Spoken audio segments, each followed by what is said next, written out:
John Manion. My name is spelled M-A-N-I-O-N. I'm the Chief of Police for the City of Kaukauna. Thank you all for coming here today for this press conference. I just want to give you a brief few details about what we've done this past week involving a complaint we received on Monday. It was a complaint of a young man being bullied at our middle school. Our liaison officer was involved in the investigation with school staff and personnel. The investigation started early on Tuesday morning, and the school liaison officer worked on that all day Tuesday. And the results of that so far, and we're just about complete with our investigation, is that the events took place during a gym class. The gym class entailed of a group of students that were testing out on a gymnastics unit. While other students were waiting or had tested out, they went over, a group of young men had gone over and started wrestling with each other. Two of the individuals started to wrestle, both being the accused and the other individual that is making a complaint. And they wrestled, and a move was done on the young man, and he was taken to the ground kind of hard, and his breath was knocked out of him. The individual that was wrestling with him helped him up, asked him to walk around, to walk it off. That's what they teach you in football, and the same is true for wrestling, and he was assisting him. At no time was there any indication of intimidation, harassment, assaultive behavior, or any intent to do a criminal act. Our investigation from a police standpoint is that this is a school matter, which the school is continuing to look into, and you'll hear further from them in the future. The Kaukauna Police Department and our city in general does not in any way, shape, or form condone any type of bullying, harassment, intimidation, or any type of assaultive behavior, no matter what your age is. We have taken a stand on that. We have always had that attitude towards it from the police department, and will continue to do that. This case is no different. We also have a young man that's accused in this situation that is also trying to keep his name clear.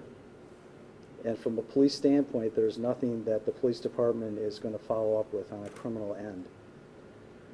So it's a case that's ongoing with the school district, and we will be doing nothing further at this point. And I'd just like to address the Facebook community. 350,000 hits on this happened this week. Those hits happened after this was put on Facebook, with the investigation almost completed the first day. No one gave the police department or the school time to do their investigation. Many people jumped to conclusions here, and we've received death threats, we've received assaultive behavior, we've been intimidated. The community, the teachers, the police department, our members, our family members, and it's really hypocritical, I think, to have this type of complaints put against us, and they're doing the same type of behavior, no matter what our age is. So I ask the Facebook community, which is probably all of us, at least hear both sides of the story before you start to commit yourself to essentially criminal acts that you're doing.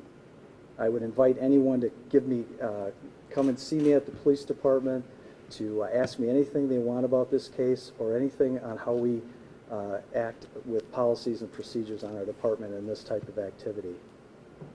Thank you. John, how are these threats being made? Are they being made through email, through Facebook? Are they being made to you personally on the phone? I mean, how are the threats being made, and who are they being made to? Yourself? Yes. Specifically? I'm the chief of the police department. Mr. Durwalker is the superintendent of the schools.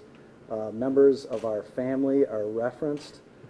Individual police officers, individuals, students are being bullied by adults, threatened, and it's just gotten out of hand. I've gotten them from emails to voicemails to phone calls. They haven't gotten to my text yet, but it's been going on for the whole week. All over the world we're receiving them from. And it's just really unfortunate that the people don't have the full story here. And I would just ask, again, that they give us a little bit of the benefit of the doubt to do our job. John, just as a point of clarification, you're saying that this was not a case of bullying, but there was activity that was going on that was beyond the perimeter of the school lesson? That is, I'm going to leave up to the school to answer, but there was roughhousing and wrestling. We all know what wrestling is. We know what happens during wrestling. Everyone that was there participating in this was voluntary. No one was forced to do this. So we feel confident that, you know, somebody just got taken down too hard and went home and complained instead of dealing with us with this, and to find out that at that time it was taken to Facebook, and that's where we're at today. But again, just for point of clarification, you are saying this is not bullying? It's not to the level of criminal intent for the police department to look at charging anybody in this case for their behavior. So you're saying it's more horseplay than it was maybe a bullying incident? I guess I'm not going to stretch to say one way or the other on that. We know what I've given you so far as the information. If somebody's taken down on a single leg takedown, which is a takedown technique with wrestling, and they fall the wrong way, they're going to get the wind knocked out of them. It's part of the deal.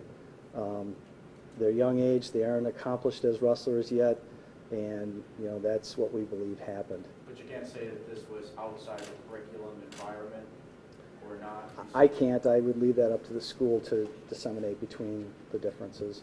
Chief, are you concerned? I guess you mentioned the death threats.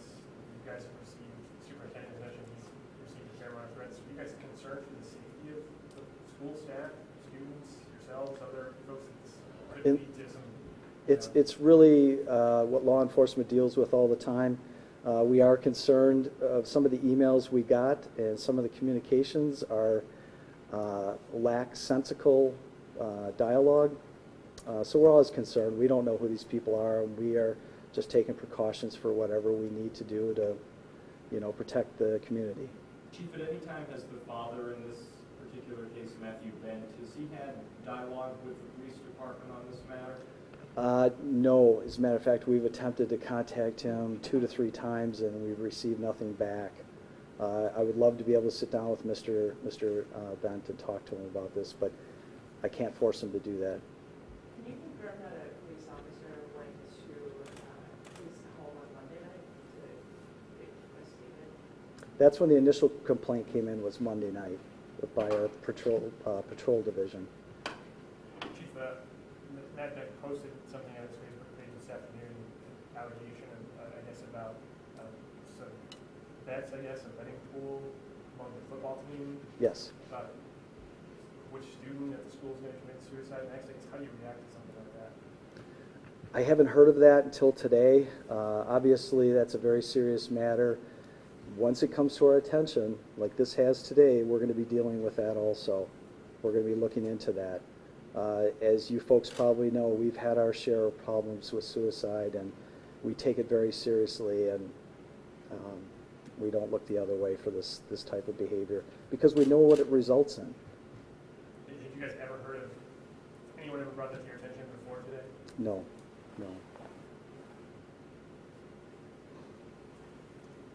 Mr. Bent had also alleged that this had been a continuous problem with his son, that this type of incidents, bullying had gone on previous. Has that come up in your investigation? What can you say about those? Our contacts are very limited with Mr. Bent and his son. We've had other contact with him. We had an incident where they reported, I believe, a couple of months ago that their son lost a necklace. And that also ties to this individual that he wrestled with. This individual had a necklace on, that looked like the one Mr. Bent's son had, and he assumed that this individual stole it. We looked into that. This individual got that necklace from a relative last year. So that was unsubstantiated, and we dealt with it as such. Any other questions I can answer? All right, thank you very much.